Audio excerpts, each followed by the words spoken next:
हरे नमः पुंडलीकवरदे हर विठ्ठल श्री ज्ञानदेव तुकाराम पंढरीनाथ महाराज की जय. येथ वडील जे जे करीती दया नाम धर्म ठेविती तरी येर अनुष्ठिती सामान्य सकळ. येथ वडील जे जे करीती तया नाम धर्म ठेविती तेची येर अनुष्ठिती. उत्तर असं दिलेलं आहे की वडील म्हणजे मोठे थोर मोठी थोर मंडळी मोठी मंडळी अशी थोर मोठी मंडळी जी ज्ञानसंपन्न आहेत त्यांनी सुद्धा धर्माचं आचरण का करावं तर ते म्हणतात तुमच्याकडे पाहून लोक वागत असतात. लोक मोठ्या माणसाकडे थोर माणसाकडे पाहून त्यांचा आदर्श गिरवण्याचा प्रयत्न करतात. म्हणून येथ वडील जे जे करीती वडील म्हणजे केवळ पिता या अर्थानेच नव्हे तर वडील म्हणजे जे जे मोठे लोक आहेत ते थोर श्रेष्ठ त्यांच्याकडे बघून आपण आचरण करतो. उदाहरणार्थ श्रीरामचंद्र प्रभू यांनी एक वाणी एक पत्नी एक वचनी त्याचप्रमाणे पितृज्ञा पालन या अशा प्रकारच्या नियमांचं अनुसरण का केलं. त्याचं कारण असं होतं की श्रीरामचंद्राकडे बघून लोक आचरण करतील. श्रीरामचंद्र हे आदर्श आहे तेव्हा आदर्श हा समाजापुढे ठेवला पाहिजे आणि आदर्श ठेवण्यासाठी आपण तशा प्रकारची उंची गाठली पाहिजे. जरी श्रीरामचंद्र हे अवतारी पुरुष असले तरी सुद्धा ते मनाला वाटेल तसे वागले नाहीत. त्यांनी सगळ्या प्रकारच्या धर्माचं संरक्षण केलं. बंधुधर्म भ्रातृधर्म त्याला आपण म्हणू त्याचप्रमाणे पुत्रधर्म त्याचप्रमाणे पितृधर्म आणि पतिधर्म या सर्वांचं आणि राजधर्म या सर्वांचं संतुलन त्यांनी राखलं. आणि मग म्हणून आपण श्रीरामचंद्राला धर्मिष्ठा असं म्हणतो. श्रीरामचंद्राच्या संदर्भात जेव्हा श्लोक म्हटला जातो की ध्येयम सदा परिभवग्नमभीष्ट दोहन तीर्थास्पदम शिवविरिंचुनुतम शरण्यम असे हे श्रीरामचंद्र त्यक्त्वा सुदुस्त्यज सुरेप्सित राज्य लक्ष्मी धर्मिष्ठ आद्य वचसा यदगादरण्यम मायामृगं दयिते एप्सित मनवधावत वंदे महापुरुष ते चरणारविंदम. या महापुरुषाला नमस्कार असो जे आपल्या स्वतःच्या आचरणातून एक आदर्श घालून देतात. म्हणून तव स्मरण सतत स्फुरणदायी आम्हा घडो असं जेव्हा आपण म्हणतो तेव्हा हे स्मरण आपल्याला स्फुरणदायी घडावं आपल्याला आदर्शवत असावं आपल्याला मार्गदर्शक ठरावं. म्हणून संती म्हणजे संतांनी सुद्धा अशा प्रकारचं स्वधर्म परिपालन केलं पाहिजे. म्हणून ते म्हणतात हे ऐसे असे स्वभावे म्हणून कर्म न संडावे विशेषे आचरावे लागे संती. संतांना सुद्धा कर्माचं आचरण करावं लागतं. कशासाठी तर समाज संधारणेसाठी समाज संतुलनासाठी समाजाच्या स्वास्थ्यासाठी समाजाला योग्य मार्गदर्शन घडावं म्हणून. म्हणून नमे पार्थ अस्ति कर्तव्यम त्रिश्लोकेषु किंचन. आणि मग श्रीकृष्ण म्हणतात हे पार्था मी तुला बाकीच्याचं कशाला उदाहरण देऊ मी माझंच उदाहरण देतो. या ठिकाणी नमे पार्थ अस्ति कर्तव्यम त्रिश्लोकेषु किंचन नानवाप्तमवाप्तव्यम वर्त एव च कर्मणि. आपण सुद्धा कसं वागलो हे श्रीकृष्ण सांगतात की आता आणखीची या गोष्टी काय सांगू किरीटी. हे अर्जुना मी बाकीच्यांच्या गोष्टी कशाला सांगू बाकीच्यांचे उदाहरण कशाला देऊ मी माझंच उदाहरण देतो. म्हणून श्रीकृष्णाने आपलंच उदाहरण या ठिकाणी दिलेलं आहे. देखे मीची ये राहटी वर्तत असे. मला सुद्धा तसंच वागावं लागलं. मला सुद्धा जरी पूर्ण पुरुष किंवा त्याला आपण पूर्णावतार म्हणू भगवान गोपालकृष्ण हे पूर्णावतार होते. ते कसेही वागले तरी चाललं असतं परंतु ते म्हणतात नाही मी देखील धर्माच्या पद्धतीनेच आचरण केलं. काय साकडे काही माते की कवणे एका अर्थे आचार्य मी धर्माते म्हणसी जरी. मी जर धर्म सोडून वागलो असतो तरी मला कोण काय म्हटलं असतं, पण नाही, मी यासाठी केलं तरी पुरतेपणा लागी आणि दुसरा नाही जगी, ऐशी सामग्री माझ्या अंगी जाणसी तू. तुला माहित आहे की माझ्यातलं सामर्थ्य माहित आहे तुला. मी परिपूर्ण अशा प्रकारच्या शक्ती संपन्न असल्यामुळं, पूर्णावतार असल्यामुळं मी काही करू शकतो. ज्याला आपण म्हणतो की कोणत्याही प्रकारच्या बाबी मी परिपूर्ण करू शकतो. कर्तुम अकर्तुम अन्यथा कर्तुम, एवढी माझी शक्ती आहे, एवढी माझी ताकद आहे. हे तुला लक्षात आलेलंच आहे. मृत गुरुपुत्र आणिला. अहो, मृत झालेला एखादा मुलगा, मृत झालेला माणूस हा परत येऊ शकतो काय? नाही येऊ शकत. मेलेला माणूस परत येणार नाही. मेलेल्या माणसाला परत आणता येणार नाही. पण ते सुद्धा मी केलं जे अघटित आहे. आपण म्हणतो ना, अघटित घटना पटीयसी माया. भगवंताच्या जवळ असलेली माया ही अघटित आहे. जे घटित नाही म्हणजे जे होऊ शकत नाही असं अशक्य कर्म देखील मी करू शकतो. मृत गुरुपुत्र आणिला तो तुवा पवाडा देखिला. तू पाहिलेलंच आहेस, तू ऐकलेलंच आहेस की मी गुरुच्या दक्षिणेसाठी म्हणून जेव्हा सांदीपनी गुरूंनी मला आज्ञा दिली की माझा मेलेला पुत्र हा मला परत आणून दे. त्याचं नाव पुनर्दत्त असं झालेलं आहे. त्याचं नाव दत्त होतं, पण तो पुन्हा दिला म्हणून त्याला पुनर्दत्त असं म्हणतात. असा हा दत्त नावाचा मुलगा, पुनर्दत्त नावाचा मुलगा मी त्यांना आणून दिला की नाही, यमाच्या दरबारात जाऊन आणून दिला. हा पवाडा म्हणजे मोठेपणा, माझी कीर्ती, हे तू ऐकलेलीच आहेस. निदान तू ऐकून तरी तुला माहित आहे की माझ्या शिक्षणानंतर मी गुरुदक्षिणा त्यांना मृतपुत्र त्यांचा जिवंत करून आणून दिलेला आहे, हे तुला माहीतच आहे. मग यावरून तू लक्षात घे की माझी ताकद किती आहे, माझं सामर्थ्य किती. तोही मी उगला कर मी वर्ते, पण मी गुरुच्या आज्ञेसाठी तो आणून दिला. गुरुची आज्ञा कशी परिपालन करावी हे मी माझ्या कृतीतून दाखवलं. म्हणजे मी माझं केवळ चमत्कारासाठी हे केलं नाही, माझं सामर्थ्य प्रगट करावं म्हणून मी केलं नाही, तर गुरुच्या आज्ञेसाठी केलं. गुरुची दक्षिणा कशी आपण द्यावी, गुरुला हो म्हटल्यानंतर त्यांच्या शब्दाला आपण कसं जागावं, या धर्माच्या आचरणासाठी, म्हणजे गुरु शिष्याचं नातं काय असावं याच्यासाठी मी हे तुला सांगितलं.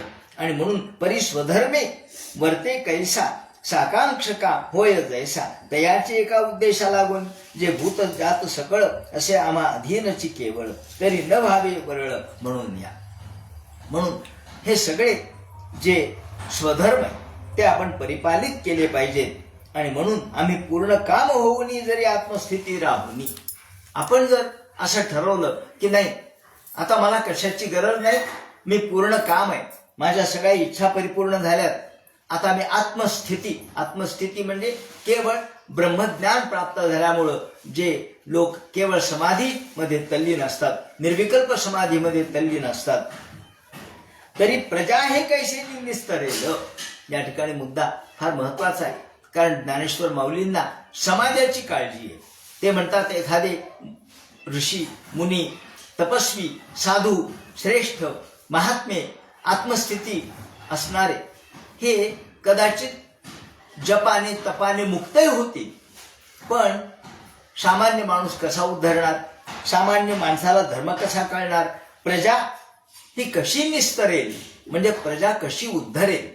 म्हणून जनसंगजनी मनभंग मनी सुख सारवनी वनवास करावा असं म्हणणाऱ्यांना उत्तर त्याने दिलेलं आहे की नाही, जन संघ जरी असला, समाजाचा संघ जरी असला, तरी आपण तो समाजाचा संघ स्वीकारून त्यामध्ये निसंग राहून समाजाला उपदेश केला पाहिजे. नाहीतर जनसंगजनी मनभंग मनी सुख सारवनी वनवास करावा, जनसंग नको मनभंग नको वरपंग नको हरिसंग धरावा असं म्हणणाऱ्या लोकांना या ठिकाणी उत्तर दिलेलं आहे की जनसंग नको जे म्हणतात त्यांना याची गरज आहे.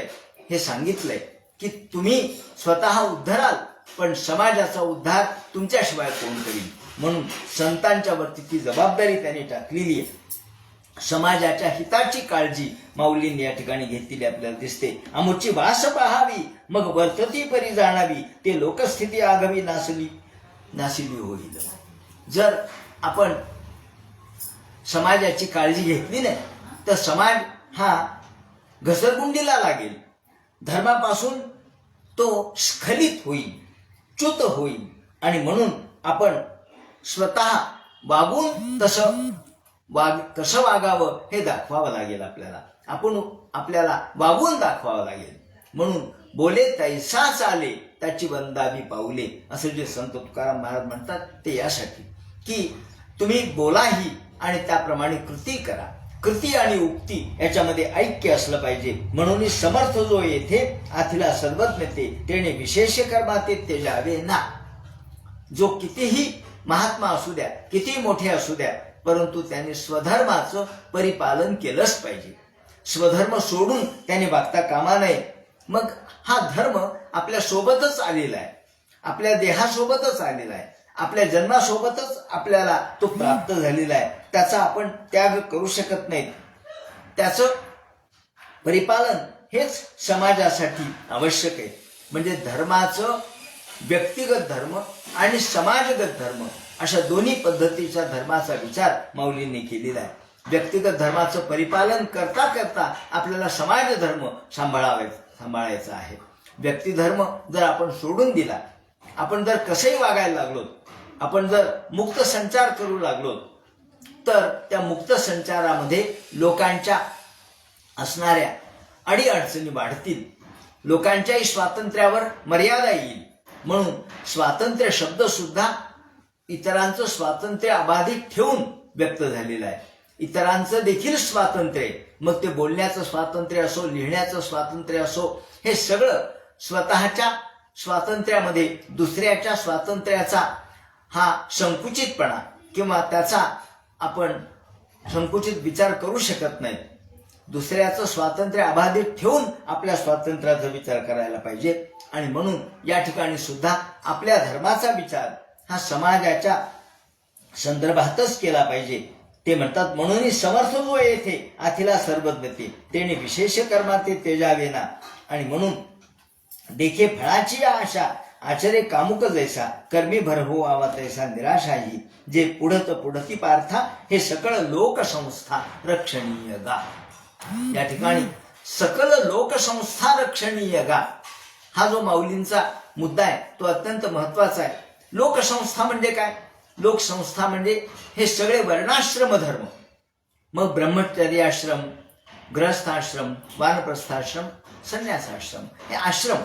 त्याप्रमाणे वर्ण, ब्राह्मण, वैश्य, क्षत्रिय, शूद्र हे वर्ण आणि आश्रम याला लोकसंस्था म्हटलंय. या लोकसंस्था त्यामध्ये कुटुंब संस्था आली, त्यामध्ये विवाह संस्था आली. तुम्ही लक्षात घ्या, जर कुटुंब संस्था जर मोडकळीस आली तर अनेकांचे घरदारं मोडले जातील.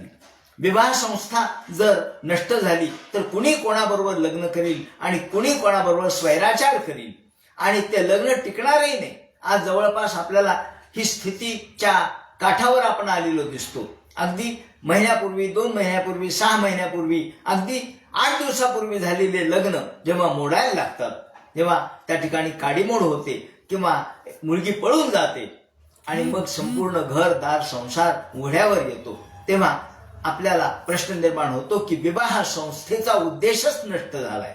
विवाह संस्था आणि कुटुंब संस्था ही स्थैर्यासाठी आहे, समाज स्वास्थ्यासाठी.